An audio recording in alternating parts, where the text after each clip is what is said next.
parang wala namang nangyayari. Meron din yan. Huwag ka kasi mainipin. Kung naglaro na lang sana tayo, edi sana hindi ganito kainip. Teka, ayan, gumagalaw na. Hilain mo. Dali. Wow! Ang laki naman ng nahuli ko.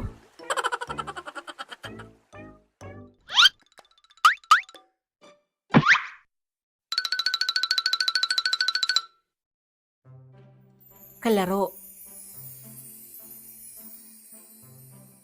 Ito ay kwento kung paano nagtagpo at nagkahiwalay ang landas namin ng kababata ko na minsan kong naging kalaro.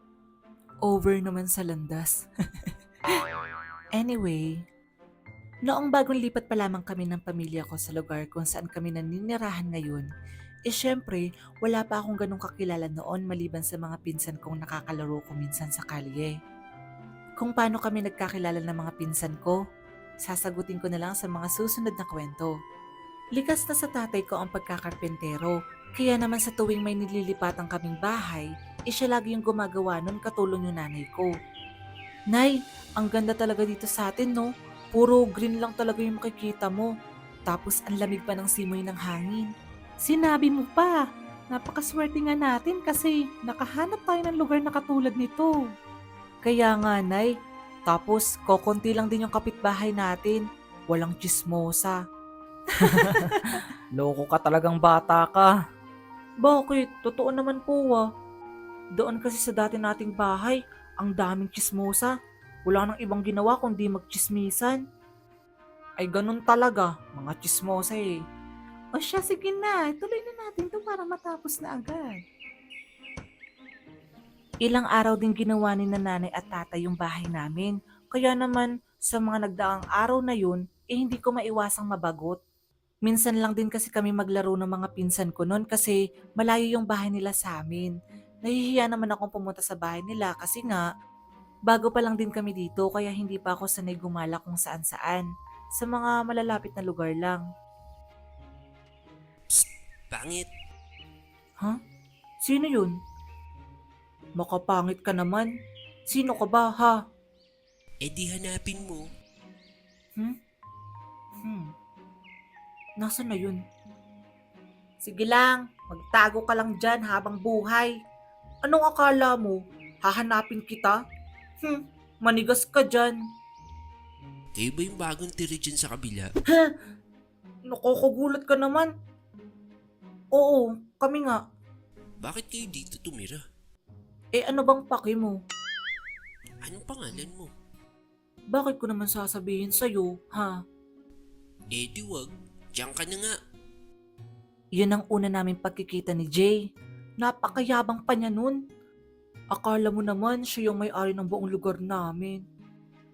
Jed, kanina ka pa namin hinahanap. Tingnan mo, oh. Tapos na yung bahay natin. Wow, may bahay na tayo. Pumasok ka sa loob. Dali. Sige nga, patingin nga sa loob. Wow, ang ganda. Tandang-tanda ko pa yung sariwang amoy ng kahoy nun. Hay, ang sarap balikan. Isang araw, naglalaro kami ng mga pinsan ko sa kalye. Sa natatandaan ko, naglalaro yata kami ng piko nun. Napapagod na ako. Ako din. Sige Jed, uuwi na muna kami ah. Nagugutom na din kasi kami. Ganun ba? Sige, uuwi na din muna ako. Bukas na lang ulit Jed ah. Bye-bye! Ano kayang ulam sa bahay? Naglalakad ako pa uwi noon nang makasalubong ko na naman itong mayabang na si Jay. Ang pangit naman ng nilalaro nyo. Parang pang ewan lang. Problema na naman nun. At syempre, wala na naman siyang sinabing maganda kasi inasar niya na naman ako. Di ko na lang siya pinansin nun at tumuwi na lamang ako sa amin. Sa sahig ulit tayo kakain? Hindi pa kasi natatapos ng tatay mo yung ginagawa niyang lamesa. Huwag kayong mag-alala. Konti na lang matatapos ko na din yun. Isang gabi, habang inaasikaso ni nanay yung hinihigaan namin, May nakita akong alitaptap na dumaan sa harapan ko habang nagmumuni-muni ako sa bintana namin. Ha? Ang ganda. Nay, may nakita akong alitaptap. Nako, huwag mo sabihin susundan mo yun. Malamok na sa labas. Eh, di ba may mga alitaptap din dun sa dati nating bahay? Nagtaka nga ako kasi bigla na lang silang nawala. Ay basta, huwag ka nang lalabas ng bahay. Nanghihinayang man pero hindi ko na din pinilit yung sarili kong sundan yon kasi natatakot din naman ako mag-isa. Sayang, gusto ko pa naman ng isa. Goodbye, class! Goodbye, Ma'am. Pauwi na ako noon galing sa school nang makita ko ulit si Jay. Pero parang may umaaway yata sa kanya. Ano, lalaban ka ba ha? Ano ha? Tumayo ka dyan. Ang yabang-yabang mo kanina. Anong sinasabi mong hindi ba kami tuloy? Bakit? Di ka rin naman tuloy ha. Totoo namang hindi po tayo tumahimik ka dyan. Ano, tumayo ka na.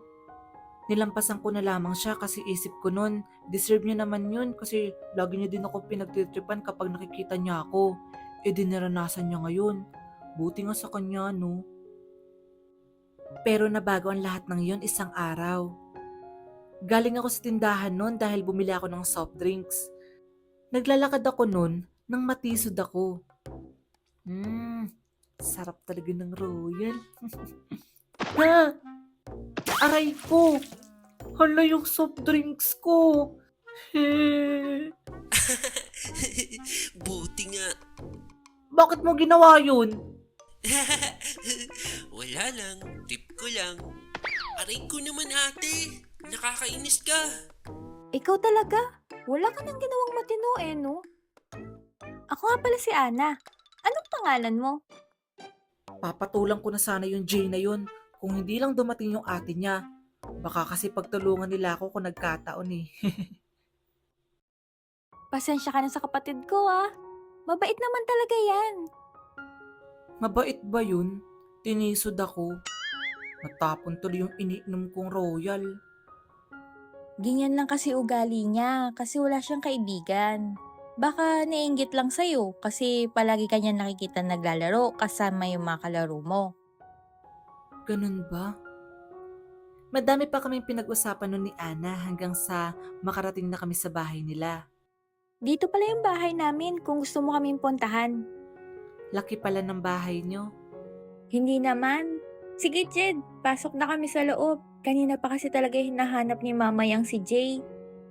Sige, uwi na din ako. Nakaramdam ako ng konting awa nun kay Jay. Baka nga kaya ganun yung ugali niya kasi wala siyang kalaro. O baka naman kaya wala siyang kalaro dahil ganun yung ugali niya. Hay, pinapasakit talaga ng mayabang na yun yung ulo ko. Kainis.